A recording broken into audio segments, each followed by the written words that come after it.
Greens one and all, how's everyone doing? I hope very well. I'm actually standing in one of my camps. This is a elk camp. I've shot a lot of just day trip videos here and whatnot. In fact, get the camera down, I'll show you.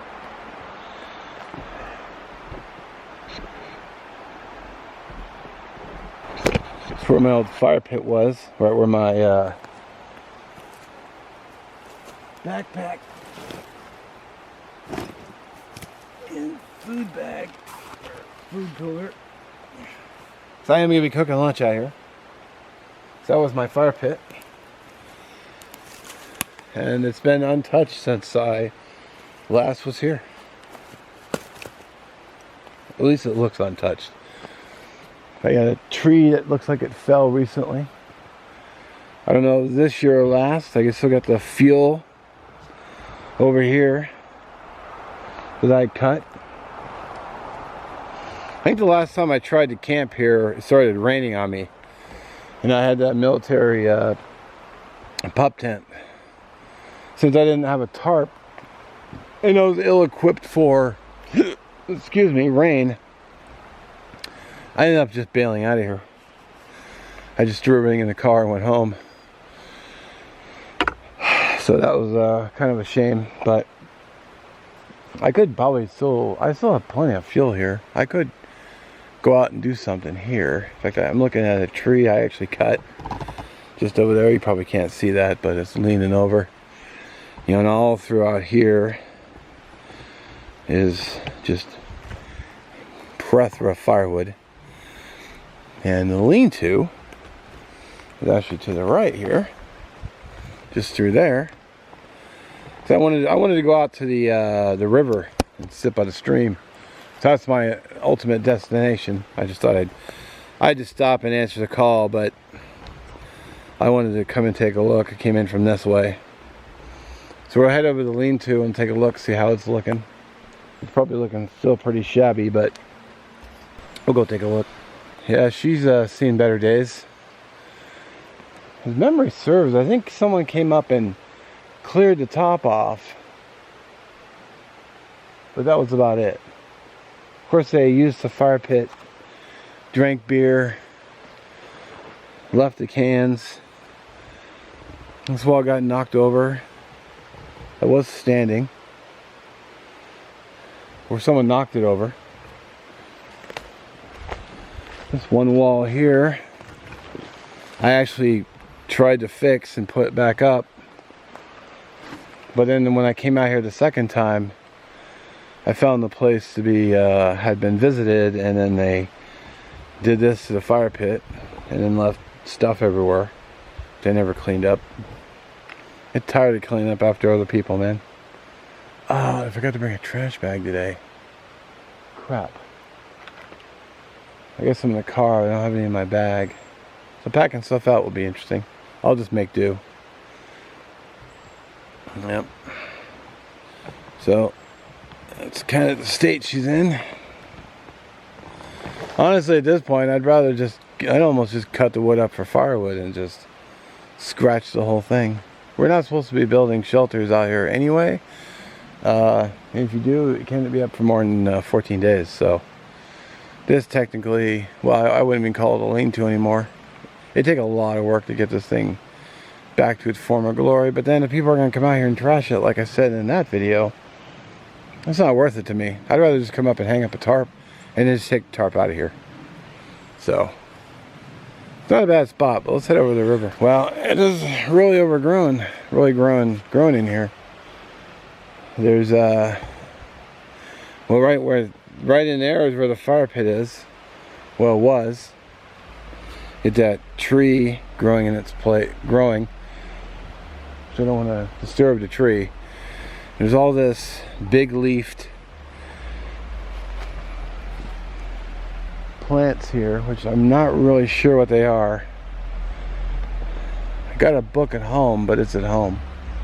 But the thing that concerns me the most, this is hogweed. I know that for sure.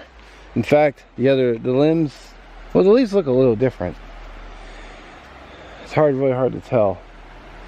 Now this stuff is cause for concern because there's a chemical in this plant that if it gets on you, what it does is that chemical or whatever it is breaks down your skin's defenses for the sun, and basically you can get, if by getting it on you, you can get a 3rd-degree burn just with normal sunlight. And it doesn't go away for 7 years. So if all that is hogweed, that's terrifying. This stuff is no joke. I'm not sure about this bigger leaf stuff. It looks like it has a thorny base. It could be, what's that stuff called? Stuff with all the spines on the down the hole. I don't remember what it's called. Crap. What was the name of it? I just showed it on video too. Maybe I'll throw it on the screen if I remember. But this hogweed you don't want to mess with. I don't know if I want to. I don't know if I want to be here now because of the nature of these plants and the fact that the fire pit's kind of overgrown with the green, and I don't really want to be trashing green to make fire. I mean, I can go to another place that has a respectable fire pit. I mean, I don't want to be. You know, don't be a jerk to nature. It's basically my motto. Enjoy nature, but don't be a dick to it. You know, I think I'm gonna go up the road and go back to my usual spot where I do most of my videos. Because I know for a fact there's no hogweed growing next to it. There's fuel everywhere. And I think I'm just gonna let nature take over this area and just let it be and not do anything else to it. So that's what I'm going to do. I'm going to go up the road, which means I got to trek all the way back out to the road, and I got to trek all the way back to the car because there's two camps coming up the road. So I had to park and basically walk a fairly decent click to get here, which is not terrible, but you know, I had to walk here. This place, one of the reasons I stopped coming here, just because this place is always camped out. Sorry, my carabiner is bumping against my tripod. So I'm still wearing my backpack, so I'm gonna grab my bag, I'm gonna head back to the car, go up the road, go back to the airfield, and do my thing there. So that's what I'm gonna do. Nature can have this area back, and it can keep its freaking hogweed too. So, you know, I was thinking on my way out here, I passed the lean-to and almost to the road again, but a thought occurred to me, and it's quite possible I misidentified that plant. But if you're not sure, don't touch it. You know, it's like saying, oh, pretty red berries, nice vibrant color, they smell good, are they poisonous? Well, let's find out. Munch. Well, it feels like someone's stabbing me in the stomach repeatedly, and I'm about to uncontrollably defecate everywhere while vomiting and curling up into a ball and holding my gut going, oh my God, grant my escape, Mr. Death. And that's if you survive. So, could be bad, possibly not what I thought it was, but like I say, why risk it? So, I mean, I guess I could have put gloves on but then I you know, I could have cut it, you know, took a stick, hacked them all down. But then again, you're just out there trashing nature, and why do that? Not when I can go somewhere else that I know is clear, that I know has fuel, and it will be all good. So that's kind of where that was my thought process. I was trudging through here. I don't record any, come on. This is where I was trudging through.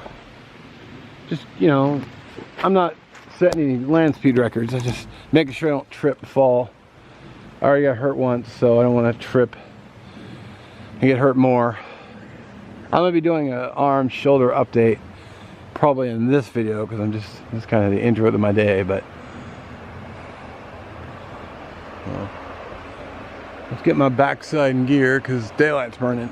And I'm getting hungry. I wanted to cut in here real quick. It's been a few days since I shot that outing. I wanted to clarify a few things. One is it wasn't hogweed, it was giant hogweed that you want to look out for.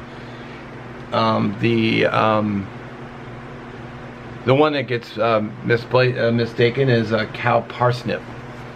So apparently it's the sap of the plant. So I'm reading off the screen here.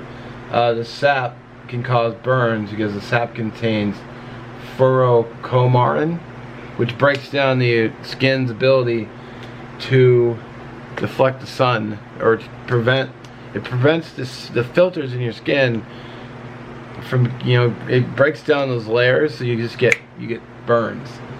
So I'm going to turn the camera on the screen. So if you're squeamish about blisters and nasty looking burns, you might want to look away or avert your eyes. But I'm doing this for educational purposes, so you'll be armed with knowledge. Alright, so this is just my TV screen. It might be on this. It's not the clearest, but I'm just trying to give you an idea. So, good time to look away.